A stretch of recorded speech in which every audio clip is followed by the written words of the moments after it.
एक बार धर्म और लक्ष्मी में बहस हो गई। धर्म बोले कि मैं बड़ा हूँ और लक्ष्मी बोली कि मैं बड़ी हूँ। दोनों स्वर्ग के राजा इंद्र के पास गए। इंद्र ने पूछा, आप दोनों आज अचानक मेरे पास कैसे आए हो? तब धर्म और लक्ष्मी ने अपनी बात इंद्र के सामने रखी। लक्ष्मी ने कहा, देवराज, मैं सबसे बड़ी हूँ, क्योंकि बिना लक्ष्मी के जीवन का कोई मूल्य नहीं होता। धर्म ने कहा कि देवेंद्र, बिना धर्म के भी जीवन का कोई औचित्य नहीं रहता। इसलिए हम चाहते हैं कि आप हमारा न्याय करें और बताएं, हम दोनों में से कौन सर्वश्रेष्ठ है। देवराज इंद्र धर्म संकट में आ गए। उन्होंने सोचा कि मैं कैसे ये बताऊं कि कौन सबसे सर्वश्रेष्ठ है। यदि मैंने लक्ष्मी को सर्वश्रेष्ठ बता दिया तो धर्म से चला जाऊंगा, और यदि मैंने धर्म को सर्वश्रेष्ठ बता दिया तो मैं लक्ष्मी विहीन हो जाऊंगा। उन्होंने बहुत सोचा, पर कुछ हल उनके दिमाग में नहीं आया। आखिर में उन्होंने दोनों को कहा कि मुझसे भी ज्यादा न्यायप्रिय धरती पर एक राजा है। उसका नाम है विक्रमादित्य। आप दोनों उसके पास जाओ और उससे अपना न्याय कराओ। वह आप दोनों का न्याय बड़ी सरलता से कर देगा। लक्ष्मी और धर्म दोनों पृथ्वी लोक पर आ गए। दोनों राजा विक्रमादित्य के पास पहुंचे और बोले, हे राजन, आप हमारा न्याय करें। राजा विक्रमादित्य बोले, ठीक है, पहले आप दोनों अपना अपना किस्सा मुझे सुनाओ, फिर मैं दोनों का किस्सा सुनकर ये बताने में समर्थ हो जाऊंगा कि कौन आप दोनों में सर्वश्रेष्ठ है। लक्ष्मी और धर्म ने अपनी अपनी बात राजा विक्रमादित्य के सामने रखी। लक्ष्मी बोली कि हे राजन, यदि मनुष्य के पास मैं नहीं रहूं तो उसका जीवन अर्थहीन हो जाएगा, इसलिए मैं खुद की बड़ी बात बता रही हूँ। तभी धर्म बोला, हे राजन, बिना लक्ष्मी के तो जीवन चल सकता है, पर धर्महीन होने के बाद मनुष्य के जीवन का अर्थ समाप्त हो जाएगा। इसलिए हे राजन, आप हम दोनों का न्याय करें और बताएं कि हम दोनों में से कौन श्रेष्ठ है। राजा विक्रमादित्य बहुत बुद्धिमान थे। वे समझ गए कि यह एक अत्यंत कठिन न्याय है। यदि मैंने लक्ष्मी को बड़ा बता दिया तो धर्म के विकृत हो जाऊंगा। यदि मैंने धर्म को बड़ा बता दिया तो लक्ष्मी मुझसे रूठ हो जाएगी। उन्होंने कुछ देर तक सोच विचार करके निर्णय लिया कि यदि धर्म चला गया तो समझो सब कुछ चला जाएगा, इसलिए मैं धर्म को ही सर्वश्रेष्ठ बताऊंगा। आखिर में उन दोनों को कहा कि मेरे ज्ञान के अनुसार धर्म ही सबसे महान है। धर्म के बिना जीवन का कोई भी अर्थ नहीं रह जाता। लक्ष्मी एक बार ना भी रहे तो काम चला जाएगा। राजा विक्रमादित्य के इस न्याय से लक्ष्मी उन पर क्रोधित हो गई और उनका सारा राज्य और धन वैभव सब गायब कर दिया। राजा विक्रमादित्य दर दर के भिखारी हो गए। वह वहां से चलकर एक नदी के पास आए। सोचा, चलो नदी से कुछ मछलियां पकड़ ली जाएं। उन्होंने नदी से कुछ मछलियां पकड़ी, फिर उन्हें भूनकर नदी के किनारे रख दिया ताकि स्नान के बाद इन मछलियों को खाऊंगा। लेकिन जैसे ही वे नहाकर बाहर आए तो देखा सारी मछलियां जल में कूद गई। वे समझ गए कि ये सब लक्ष्मी के क्रोध के कारण हुआ है। वह कुछ नहीं बोले, भूखे ही अपनी बहन के यहाँ चल पड़े। उनकी बहन को वहां के लोगों ने बताया कि तुम्हारा भाई विक्रमादित्य तुमसे मिलने आ रहा है। बहन ने पूछा कि भाई कैसे आ रहा है। लोगों ने बताया कि वह फटे हाल वस्त्रों में पैदल आ रहा है। उसने कहा कि उसे घोड़े के अस्तबल में ठहरने को कह दो। विक्रमादित्य को घोड़े के अस्तबल में ठहराया गया और खाने के लिए उन्हें चोकर की रोटी दी गई। वे समझ गए कि ये लक्ष्मी की नाराजगी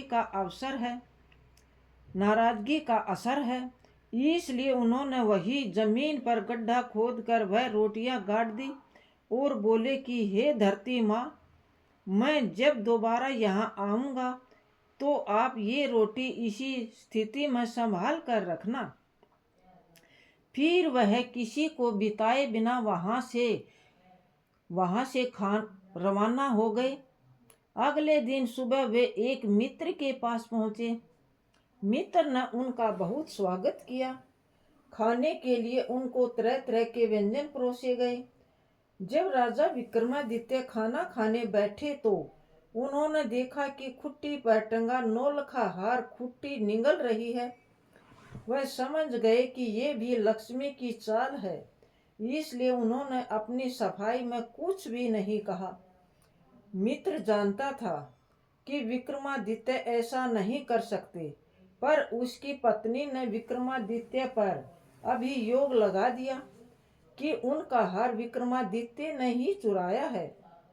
वहां से विक्रमादित्य चलते हुए किसी दूसरे राज्य में आ गए।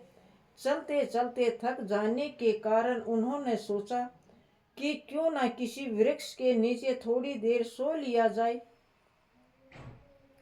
उधर उस राजा के यहाँ चोरों ने चोरी की थी। वह धन उन्होंने लाकर सोते हुए विक्रमादित्य के पास रख दिया। उधर राजा के सैनिक चोरों की तलाश में जब वहां पहुंचे तो देखा कि सारा धन विक्रमादित्य के पास पड़ा था। उन्होंने समझ में आ गया कि यही चोर है। उसको पकड़कर राजा के पास ले गए। राजा ने पूछा कि क्या तुमने ही ये धन चुराया है? विक्रमादित्य ने कहा, राजन, ये धन मैंने नहीं चुराया है, पर उनको अपनी बात की सत्यता को सिद्ध करने के लिए कोई भी साक्षी नहीं था, इसलिए राजा ने सजा के रूप में उनके दोनों हाथ पांव कटवाने का हुक्म दिया। सैनिकों ने उनके दोनों हाथ पांव काट दिए और बाजार के बीचों बीच उन्हें फेंक दिया। साथ ही उनके पास एक जूता रख दिया गया और वहां लिख दिया, जो भी उधर से गुजरे उसे 5 जूते अवश्य मारे। जो भी राही वहां से गुजरता उन्हें 5 जूते अवश्य मारता। एक बार उस राज्य का एक तेल निकालने वाला तेली उस राह से गुजर रहा था। एक बार उस राज्य का एक तेल निकालने वाला तेली उस राह से गुजरा जहां पर राजा विक्रमादित्य घायल अवस्था में पड़े थे। राजा ने उससे कहा कि हे मित्र, मेरे घाव पर मक्खियां बैठ रही हैं जो मुझे पीड़ा पहुंचा रही हैं। इसलिए यदि तुम मुझे थोड़ा सा तेल लगा दो तो तुम्हारा बहुत ही उपकार होगा। तेली हंसा और बोला, एक तो मैं तुम्हें जूते की सजा नहीं दे रहा हूँ और ऊपर से तुम मुझसे तेल की आशा करते हो। राजन ने उससे प्रार्थना की। वह एक दयालु व्यक्ति था। उसने थोड़ा सा तेल उसके घाव पर लगा दिया। उस दिन जब वह तेल बेचने गया तो उसका तेल शाम तक बेचने के बाद उतना रहा। उसे बड़ा आश्चर्य हुआ कि आज ऐसा कैसे हुआ कि मेरा तेल घटा क्यों नहीं। तेल तो सारा बिक चुका था, लेकिन तेल खत्म नहीं हुआ। उसको समझ में नहीं आ रहा था। उसके समझ में आ गया कि जब वह घायल व्यक्ति के कारण हो रहा है कि कोई देव आत्मा विक्रमादित्य की कहानियां भाग दो। तेल बेचने वाला तेली जब घर पहुंचा तो बहुत प्रसन्न था। उसकी पत्नी ने प्रसन्नता का कारण पूछा। उसने सारी बात विस्तार से बता दी। बोला, वह व्यक्ति कोई दिव्य आत्मा है पत्नी ने कहा कि आप किसी प्रकार उस व्यक्ति को अपने घर ले आओ। वैसे भी हमारे कोई संतान नहीं है, इसी बहाने हमें संतान सुख की प्राप्ति हो जाएगी। लेकिन राजा से पूछे बगैर हम उसे ला भी नहीं सकते, इसलिए पहले हम राजा से एक बार अवश्य इस बारे में बात कर लें। तेली ने अपनी पत्नी को समझाया। वह बोली, आप कल सुबह जाकर राजा से बात कर लो। अब देरी ना करना उचित नहीं है। अब देरी करना उचित नहीं है। अगले दिन प्रातःकाल वो राजा से मिलने पहुंच गया। राजा ने आने का कारण पूछा तो वह बोला, मालिक, यदि आप आज्ञा दे तो मैं उस तोतले लंगड़े व्यक्ति को अपने घर ले आऊं। लूले लंगड़े आदमी को। हमारे कोई संतान नहीं है, इसलिए हमारी इच्छा है कि हम उसको अपने साथ रखकर संतान सुख प्राप्त करें। राजा कुछ देर तक सोचता रहा, फिर बोला, वैसे भी वह व्यक्ति हमारे किस काम का नहीं है, इसलिए तुम उसको अपने घर ले जा सकते हो। राजा की आज्ञा मिलते ही विक्रमादित्य को अपने घर ले आया। जैसे ही विक्रमादित्य उसके घर पहुंचे, उसके हर कार्य अच्छा होने लगा। जितनी वो उसकी सेवा करते उतनी समृद्धि बढ़ने लगी। उधर राजा की राजकुमारी बहुत ही विदुषी थी। वह लगभग हर कला में निपुण थी। वह शाम को दीपक राग गाकर महल और शहर के दीपों को प्रज्वलित करती, और फिर जब वह रात को दिए बुझाती तो विक्रमादित्य फिर से दीपक राग सुन जब वह रात को दिए बुझाती तो विक्रमादित्य फिर से दीपक राग गाकर दिए प्रज्वलित कर देते। ऐसा जब 2-3 दिन हुआ तो राजकुमारी को विश्वास हो गया कि राज्य में कहीं न कहीं विक्रमादित्य रहते हैं, क्योंकि दीपक राग गाने वाले गिनती के ही लोग हैं जिनमें विक्रमादित्य सर्वश्रेष्ठ थे। उधर राजा ने राजकुमारी का स्वयंवर रच दिया। दूर दूर के राजाओं और राजकुमारों को आमंत्रित किया। जिस दिन स्वयंवर था उस दिन विक्रमादित्य ने तेली से कहा कि हे पिताश्री, मैं स्वयंवर देखना चाहता हूँ, इसलिए आपसे प्रार्थना है कि मुझे उस स्थान पर लेकर चलें। तेली ने समझाया कि तुम चल फिर नहीं सकते तो बताओ, कहीं तुम्हें कोई चोट न लग जाए। लेकिन जब विक्रमादित्य हठ पर अड़ गए तो वह उसे ले जाने को राजी हो गया। बोला, कल प्रातः मैं तुम्हें स्वयंवर दिखाने ले चलूंगा। थोड़ी देर बाद राजा के यहाँ से संदेशा आ गया कि उन्हें 100 घड़ा तेल सुबह तक चाहिए। तेली ने कहा, भाई, ये कैसे संभव हो सकता है? ये तो बहुत ज्यादा है। वह बोला, मैं कुछ नहीं जानता। राजा के आदेश से आपको ये कार्य करना होगा, वरना आप सजा के लिए तैयार हो जाओ। तेली बहुत ज्यादा तनाव में आ गया। ये तो असंभव कार्य था। वह बहुत दुखी था। तभी विक्रमादित्य ने पूछा कि पिताश्री, आप इतनी चिंता में क्यों हैं? तेली ने अपनी चिंता का कारण बताया। विक्रमादित्य ने कहा कि आप उसे 100 घड़े मंगवा लो और चिंता न करें, मुझ पर विश्वास करें। कल हम उन्हें 100 घड़े तेल अवश्य देंगे। तेली को विक्रमादित्य की शक्तियों का भाव न था, भनक न थी। उसने राजा को कहकर 100 घड़े तेल के लिए मंगवा लिए। रात में विक्रमादित्य तेली से बोले, अब आप दोनों आराम से सो जाइए, मैं रात में 100 घड़े तेल निकाल दूंगा।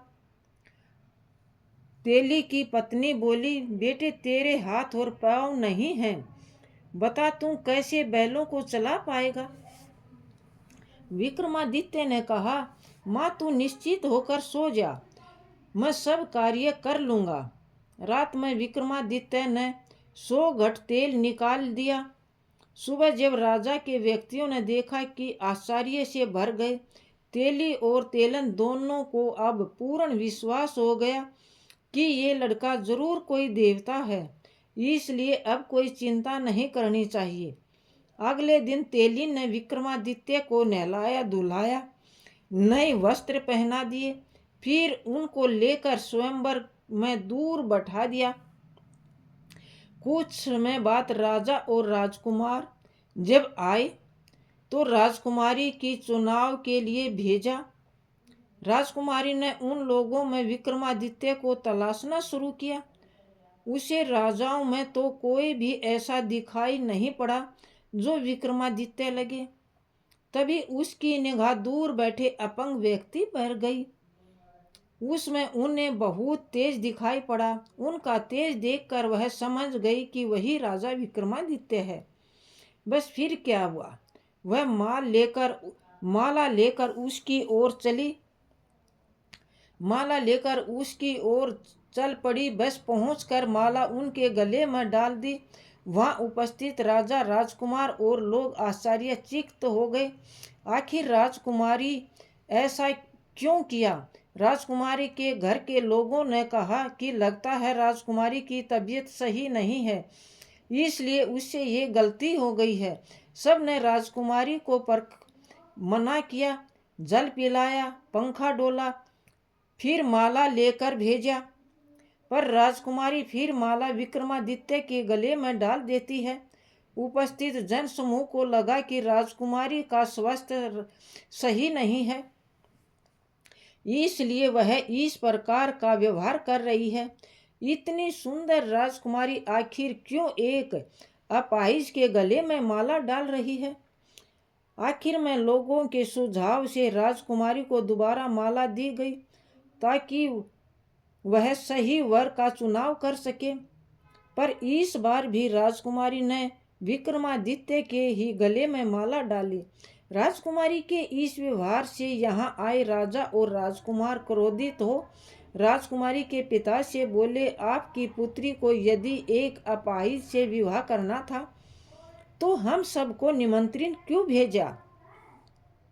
राजा भी बहुत शर्मिंदा थे, पर क्या करते, सामाजिक रीति रिवाजों का पालन करना भी जरूरी था। इसलिए उन्होंने राजकुमारी का विवाह उस अपाहिज के साथ करवा दिया और राजमहल से विदा कर दिया। राजकुमारी राजा विक्रमादित्य के साथ उस तेली के यहाँ आकर रहने लगी। तेली और उसकी पत्नी इस बात से चिंतित थे कि राजकुमारी आखिर उनके साथ कैसे रह पाएगी। पर राजकुमारी ने उसकी चिंता को निस्वार्थ साबित कर दिया। वह उनके साथ सहजता से रहने लगी, बड़े आराम से रहने लगी। एक दिन विक्रमादित्य ने राजकुमारी से कहा कि आज उनका हिरण का मांस खाने का मन है, अतः वह जाकर अपने भाइयों से ताज़ा शिकार किए किसी हिरण की मांग कर लाए। राजकुमारी का मन नहीं था कि वे वहां जाकर भाइयों से कुछ मांगे, पर वह अपने पति की इच्छा का हनन भी नहीं करना चाहती थी। इसलिए मन मारकर वह अपने भाइयों के पास गई। जब उसकी भाभियों ने उसके आने का कारण पूछा तो उसने बता दिया कि उसकी हिरण का मांस खाने की इच्छा है। वह विक्रमादित्य की इच्छा की अपनी इच्छा बताई। ये नहीं चाहती थी कि कोई उसके पति के बारे में कुछ गलत कहे। पर फिर भाभियों ने उसके पति के बारे में उससे सुनाया। बोली कि हिरण के मांस का इतना ही शौक था तो किसी अच्छे व्यक्ति को चुनती। राजकुमारी उनकी जली कटी बातें सुनकर वापिस आ गई। उसने सारी बातें विक्रमादित्य को आकर बताई। विक्रमादित्य ने कहा कि कोई बात नहीं, तुम उनसे मेरी तलवार और घोड़ा मांग लाओ। राजकुमारी जब वापिस जाने लगी तो विक्रमादित्य को कुछ याद आया। उन्होंने अपना एक रुमाल राजकुमारी को ये कहते हुए दिया कि यदि मेरी तलवार और घोड़ा कोई दिक्कत करे तो ये रुमाल उन्हें दिखा देना, वो चुपचाप आ जाएगा। जब राजकुमारी वापिस महल पहुंची तो उसकी भाभियों ने उसका फिर मजाक बनाया। राजकुमारी बोली, इस बार मैं हिरण का मांस नहीं, उनका घोड़ा और उनकी तलवार लेने आई हूँ। तलवार और घोड़े ने भी वह आतंक मचा रखा था, कोई उनके करीब नहीं जा पा रहा था। जब राजकुमारी ने उनकी मांग की तो भाभियों ने सोचा, अच्छा है, ये उनका शिकार बन जाए, इससे हमें सुकून मिल जाएगा। उन्होंने सहर्ष दोनों चीजों को ले जाने के लिए कह दिया। जब राजकुमारी उनको लेने गई तो तलवार सांप बनकर उसे काटने दौड़ी और घोड़ा दुलतियां मारने लगा। राजकुमारी को राजा विक्रमादित्य की कही बात याद आ गई। उसने तुरंत रुमाल निकालकर उन्हें दिखा दिया। विक्रमादित्य की रुमाल देखते ही दोनों शांत हो गए। राजकुमारी ने तलवार उठा ली और घोड़े की लगाम पकड़कर वापिस विक्रमादित्य के पास आ गई। जब शाम होने को हुई तो विक्रमादित्य ने राजकुमारी से कहा कि अब वह उसे घोड़े की पीठ पर बैठा दे, आज वह शिकार खेलने जाएगा। राजकुमारी ने कहा कि आप कैसे घोड़े की सवारी कर पाओगे।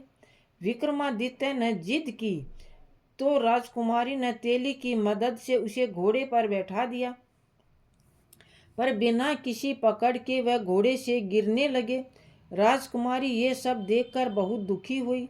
उसकी आंखों में पानी भर आया। उसने आंखों के आंसू को पोंछने के लिए मुंह दूसरी ओर घुमा लिया। तभी उन्हें लगा जैसे घोड़े की लगाम को कोई उनके हाथों से खींच रहा है। उसने जल्दी घूमकर विक्रमादित्य की ओर देखा। आश्चर्य से स्तंभ हो गई। उसने देखा राजा विक्रमादित्य परिपूर्ण घोड़े पर सवार थे। वह बहुत खुश हुई। उसकी आंखों में जिज्ञासा भर आई, ये जानने के लिए कि आखिर ये सब क्या है। विक्रमादित्य ने उसे आश्वासन दिया कि शिकार से लौटने के बाद वे सारी बातें उसे बता देंगे। जब वह जंगल में पहुंचा तो उन्होंने जो भी शिकार किया उसके कान और पूंछ काट लिए और शिकार वहीं छोड़ दिया। उधर राजकुमारी के भाई भी शिकार कर घर गए हुए थे। उन्होंने जंगल में बिना कान पूंछ का जवाब ताजा शिकार देखा तो उन्होंने लालच आ गया। उन्हें लगा कि ये ताजा शिकार उनके लिए पुरस्कार के समान है। उन्होंने वे सारे शिकार उठा लिए और वापिस घर के लिए मुड़ गए। उन्होंने इसके लिए शिकारी को धन्यवाद दिया। अभी वो कुछ दूर ही चले होंगे, उन्होंने बहुत तेज प्यास लग गई। उन्होंने अपने घोड़े पास के जलाशय की ओर मोड़ दिया। वहां पर जैसे ही उन्होंने जल पीने का प्रयास किया, एक आवाज ने उन्हें जल पीने से रोक दिया। उन्होंने आवाज की दिशा में देखा तो पाया कि एक योगी खड़ा था। एक राजकुमार ने योगी को जल पीने से मना करने का कारण पूछा। योगी बोले, हे राजकुमारों, यहाँ का जल बिना मेरी अनुमति के कोई दूसरा जीव पी नहीं सकता। पर राजकुमारी का प्यास के कारण बुरा हाल था, इसलिए योगी से जल के लिए अनुमति मांगने लगे। योगी ने कहा, यदि तुम जल पीना चाहते हो तो उसके लिए तुम्हें अपने कोल्लू पर गर्म सिक्के से दागना पड़ेगा। अपने कुल्लों को गर्म सिक्के से दागना पड़ेगा। जब वह जंगल में पहुंचे, बिना किसी ग्रीव शुष्क हो चुकी थी, इसलिए शर्त मानने के अतिरिक्त उनके पास कोई और चारा नहीं था। इसलिए शर्त के अनुसार उन्होंने अपने दोनों कुल्लों पर सिक्के से दगवा लिया। फिर जल पी के रवाना हो गए। उधर विक्रमादित्य, जो योगी बने हुए थे, अपने निवास स्थान पर लौट आए। घर पहुंचते ही जिज्ञासा से भरे राजकुमारी, तेली और उसकी पत्नी उनकी चारों तरफ इकट्ठे हो गए। बोले, हे देवताओं की तरह दिखने वाले, तुम अपना परिचय देकर हमारे भीतर जन्मी उस कंठा को शांत करो। राजा विक्रमादित्य को लगा कि अब उन्हें अंधकार में रखना सही नहीं है। बोले, हे धर्मपिता और माता, मैं राजा विक्रमादित्य हूँ। फिर उन्होंने अपनी आप बीती को विस्तार से बताया। जब उन्हें पता चला कि वो राजा विक्रमादित्य हैं तो उनके चरणों में गिर पड़े और अनजाने में हुए अपराध के अक्षमा याचना करने लगे। राजा विक्रमादित्य ने उन्हें समझाया कि वो उनसे नाराज नहीं है, अपितु उन लोगों ने अपने सब जनों से भी ज्यादा अच्छा व्यवहार उनके साथ किया। अगले दिन प्रातः राजा विक्रमादित्य ने राजकुमारी को फिर राजमहल में ये कहकर भेजा कि इस बार तुम अपने भाइयों से शिकार की मांग करना। यदि आनाकानी करें तो बोलना कि वो आपने उन शिकारों को केवल देखा है। जब वो शिकार को देखने पर राजी हो जाएं और तुम्हें शिकार दिखा दें तो तुम उनसे पूछना कि उन शिकारों के कान और पूंछ कहाँ हैं। फिर विक्रमादित्य ने पिछली रात जंगल में सारी घटना बता दी और एक थैला उन्हें थमा दिया। बोले, आखिर मैं तुम्हें ये थैला उनके सामने पलट देना, फिर मेरे बारे में उन्हें बता देना। इस बार राजकुमारी बिना किसी संकोच के भाइयों के घर चल पड़ी। इस बार भी उसकी परिस्थितियों में जन्मी जो पिछली बार हुई थी। अब अंत में जब उन्होंने डींगे हाँकनी शुरू की तो राजकुमारी ने वह थैला जो विक्रमादित्य ने उन्हें दिया था उनके सामने पलट दिया। थैले में भरे कान और पूंछ नीचे बिखर गए। भाभियों ने आश्चर्य से पूछा कि ये सब क्या है। तब राजकुमारी बोली कि आप अपने पतियों से ही पूछो और उनसे पूछो कि कल रात पोखर में जल पीने का उन्होंने क्या भुगतान किया है। जब भाभियों की पत्नियों ने उनसे पूछा तो सब पिछली रात की सारी घटना बता दी। भाभियों ने आश्चर्य से राजकुमारी से पूछा कि उसके पास ये कान पूछ कैसे आए। तो उसने बताया कि वह योगी और कोई नहीं स्वयं उसके पति थे। भाभियों ने वेग से कहा कि ये कैसे संभव हो सकता है, एक अपाहिज ये सब कैसे कर सकता है। तब राजकुमारी ने बता दिया कि जिसे अपाहिज कह रहे हो वे राजा विक्रमादित्य हैं। राजा विक्रमादित्य का नाम सुनते ही महल में खलबली मच गई। ये सूचना राजा को जब मिली तो वो भी घबरा गए। आखिर उन्होंने ये विक्रमादित्य को दंड दिया था।